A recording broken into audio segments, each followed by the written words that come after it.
أشهد وأشهد أن أن محمدا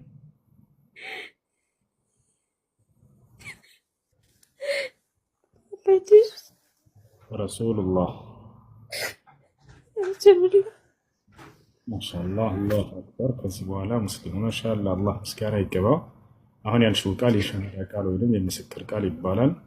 ትርጉሙ አሽሀዱ አን ላ ኢላሃ ኢለላህ ማለት እነሆ ከአንዱ ከአላህ በስተቀር በእውነት የሚመለክ ሌላ አምላክ የለም ብዬ መሰክራለሁ ማለት ሲሆን ወአሽሀዱ አነ ሙሐመድ ረሱሉላህ ደግሞ ሙሐመድም የአላህ መልእክተኛና ነቢይ ናቸው ብዬ መሰክራለሁ ማለት ነው።